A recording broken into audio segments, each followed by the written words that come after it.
Hey, what's up everybody? BDF44 here coming at you with another video. Okay, so if this were 2 years ago, I'd probably have a different opinion about this.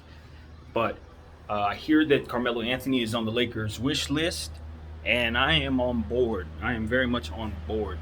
Um, Here's why. Carmelo Anthony has obviously been a Hall of Fame caliber player since he stepped into the league. I remember watching him at Syracuse, won the championship there, and I actually thought he was going to come into this league and immediately be a different type of player than he actually ended up being. I knew that he would be a pure scorer, but I thought he was always going to be jumping out of the gym. I thought he was always going to be a much more athletic player, and as he aged, we would still see him kind of get.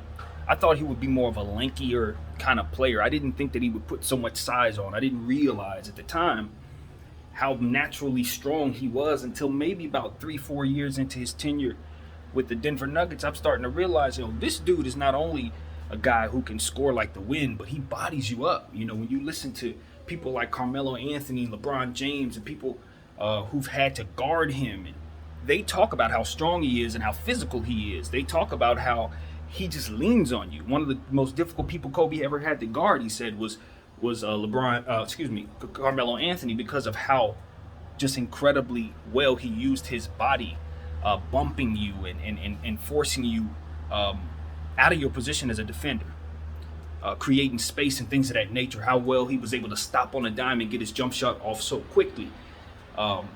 He's one of the greatest scorers of all time. And the thing about him was the fact that he was traded from Denver, which was a very good team with a lot of talent, to New York. And in getting traded to New York, they had depleted themselves of pretty much every bit of talent that they had. And they didn't have the greatest situation going on in terms of their infrastructure, so they didn't build around him as well as they would have liked to.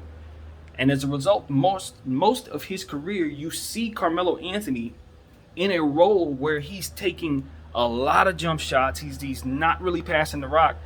And it's a lot of it was him, but a lot of it was like the Kobe syndrome, where if you're a pure scorer and you're not playing with overly talented individuals, the league wasn't as deep as it used to be back then. You would have a lot of players on a team that were like one-dimensional. Sometimes guys that really weren't that good would just be all over your roster. It's just how it was back then.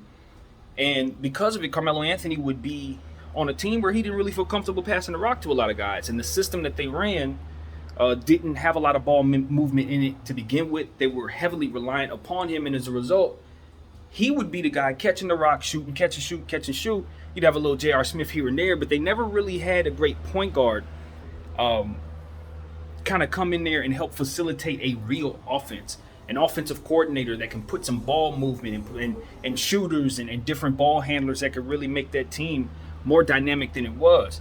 So what you would end up happening was Carmelo Anthony would end up taking his one-man band show into the playoffs, and the league had begun to change. So you had teams like,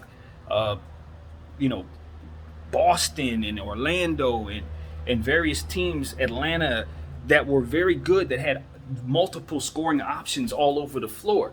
Essentially, the New York Knicks, with some of the bad decisions that they made with their roster over the years, had just fallen so far behind the eight ball in an ever-changing league.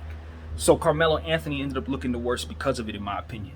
But he always made sure that he was making all-star teams with his individual performances, because he rebounded the ball so well and scored, like I said, as great as anyone who's played. So what you would end up having was him leaving New York, where he was getting all these accolades, and being seen as this superstar, but someone who couldn't win, had the reputation of somebody who would refuse to pass the rock, somebody who couldn't necessarily get his team over the hump, when now in actuality his team was just never good enough, and the system that he ran just never allowed for him to look better than he was.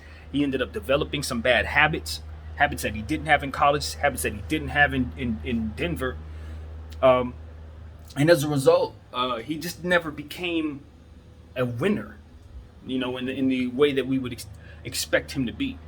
But the illusion of it all was that he could take his game, that one-man band game, and kind of incorporate it into a place like OKC with two other guys who were kind of scoring dominant in Russell Westbrook and Paul George, and it just didn't work.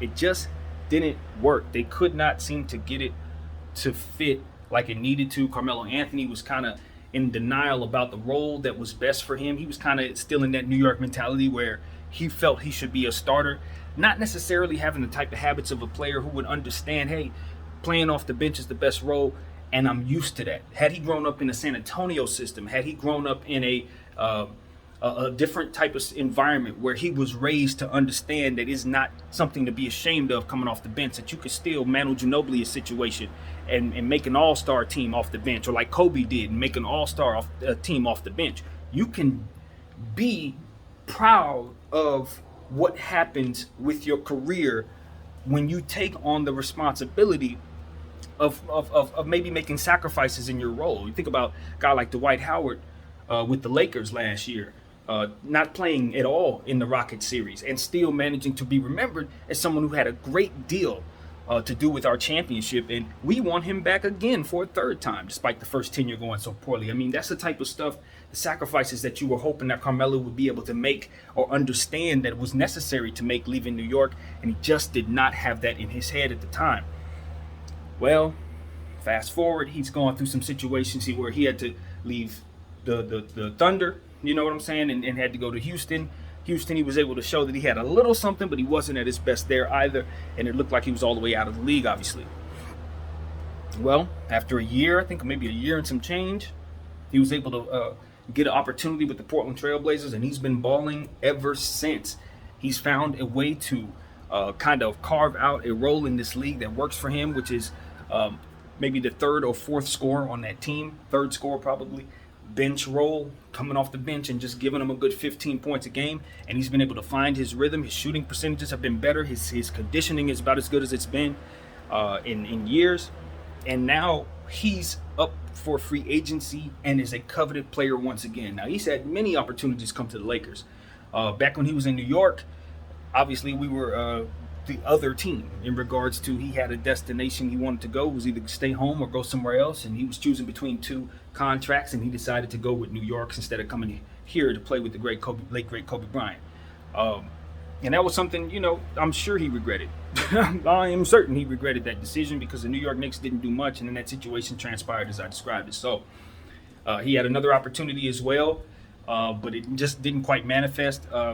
When we were putting together the team that Dwight was on, and Rondo and all those guys, it was rumored that he was going to be possibly a part of that team, but that just didn't happen. At the time, people were still looking at him as a player that really didn't have nothing left, that was probably going to make your offense stagnant, that was probably going to brick a lot of shots, and he hadn't developed the reputation that he now has in Portland, which is somebody who's going to really come in and complement your team, somebody who's going to be a good, locker room presence, and somebody that you can celebrate with. And I'll tell you, Portland has done a great job at helping him along by just making sure that they show him how much they appreciate him. In doing so, it's reminded all of us that he's someone that should be appreciated. And I think he lucked out going to that organization because they shined a positive light on him. Not only did he play well there, but they made sure to remind the rest of the NBA that this guy is here, that this is somebody we should appreciate, and this is somebody you should appreciate. And I think one of the reasons why his value is up as it is because of the job that they did in doing that. So now that we're here, all of that being said, Carmelo Anthony is up to be a free agent. He's looking for probably not too much money, but an opportunity to win a championship. And the Lakers are on his radar, and I think at this point, the Lakers look at him differently than they did before he went to Portland because of everything I said. So I'm very, very certain he is going to help this team. He's good friends with LeBron James. He would be just stepping in basically as a Kuzma type role, I'd imagine, or the Markieff Morris role. Even more accurately, I don't think he's going to have a massive role on this team, but I do think that he can be a guy who can help us in the playoffs, and someone who can help us score a lot of points, someone who could stretch the floor for us, maybe help us with our three-point shooting woes. I'm not certain. This is where I would need somebody to educate me. Do I consider Carmelo Anthony a shooter? Because we know that his tenure with Houston and, the Thunder He was somebody who bricked a lot of shots. But I look back at his time with the New York Knicks and of course with the Denver Nuggets, and he's somebody who made a lot of shots. He's widely understood as one of the great scorers to ever play this game. So is he a shot maker? Is he something like, I'm just not certain. Do I consider him a shooter or do I look at him as a shot maker? I'm leaning towards shot maker because of his shooting woes at times, but he's such an amazing scorer to where you can put him in a shooter's role and I think you'll be okay. So long as he has his kickstand and is in good shape, in which he is and has been for over a year and a half, 2 years. That was the thing about Carmelo as well in New York. I think with all that was going on there, I don't think he probably took care of himself as much as he should. And kind of going, I forgot to mention, going to New York for him was more of a sentimental thing. He wanted to be there. He's from that area and wanted to make sure that he played for that team and was hoping to win a championship. So it was a big deal that he go back to New York. I just felt like the worst decision he made was not waiting until he was a free agent to go there. Because if he would have gone to New York with the team that they had, he would have been in a much better position to win. Because that team was super deep. Now, granted, they would have still had to let go of some guys to pay him. And I don't know how many years he had left in his contract. I'm sure he was ready to leave Denver. But I just don't think... I think that was a lesson that a lot of free agents learned. Excuse me, a lot of players under contract learn. That when you ask for a trade, you had better make sure you have the leverage to assure that they're not depleting the team for you. He was the guy that taught us that lesson, to be honest with you. So it was a huge I don't know if you say sacrifice, but he ended up losing a lot in terms of being able to win. I think, like I said, I think he could have won, possibly gotten at least to the Eastern Conference Finals with that Knicks team if they could have kept maybe a Gallinari, maybe just a couple guys that they let go of. You know what I mean? Wilson Chandler. Like, I just think about Wilson Chandler and Carmelo Anthony if they could have played with each other in their, when they're prime. Because I think Wilson Chandler came to the Knicks later on, but if they could have played with each other in their prime, I think they could have been a deadly combination of players scoring the ball. So it's just stuff, missed opportunities. You know what I mean? Trying to force your way somewhere too soon and without the leverage necessary to make it happen the right way. So yeah, man. All in all, that's in the past. He's looking at the Lakers looking at him. I don't think it's going to be a situation where we even have to think too much. We probably should have been the team that signed him instead of Portland in that situation. But, he had to prove himself to us, honestly, show us that he still has not only the ability to play that we want, the way we want him to play, but also is willing to take on the role that we would be willing to give him. Because that was more so the real problem with him in terms of finding places to play. When he got up on that stage, when he got to the Thunder and laughed at the notion of having to come off the bench, I think that really hurt him. That hurt him bad because now it puts people in the position to think, is this a diva? GMs are thinking, is this somebody that's going to give us an issue if we ask him to do the same? That's just, no one wants an unhappy superstar on their team. So in Portland, in Houston, he was and in the off season, of course, when he wasn't playing for a year, he was humbled. He was humbled, and he went back to the drawing board. I think he started taking on some different regimens in terms of working out, things like that. I think he started cutting back on some things. And you can see he slimmed down, got in shape again, and of course, here we are. So, yeah, man, I'm open-minded about bringing Carmelo Anthony in, especially for the roster that we're trying to put together. If we're going to lose Kuzma, if we're going to lose THT players like that, we need to bring some talent in. And I think a guy like Carmelo Anthony is going to be hungry, obviously, never winning a championship. He's going to be playing for the Lakers, a place that I think he's had his eye on his entire career. And I think he'd be excited to play with his boy Bron and play with AD. I really do think that would be a good thing. Now, he's going to have to bring some defense with him. I know he's not a defensive player, but we do appreciate that he can rebound the ball. He's always been good at rebounding the ball. So that can translate to defense, especially in situations with small ball lineups. So I think Carmelo Anthony has proven what he's able to give you at this stage in his career. And I think we have the role for him. So, yeah, man, that's what I got to say. I'm sure he'll have other suitors as well.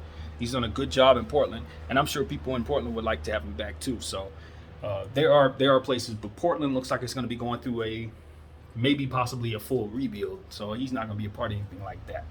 But anyway, my name is BDF44. I thank you all for watching. I'm out.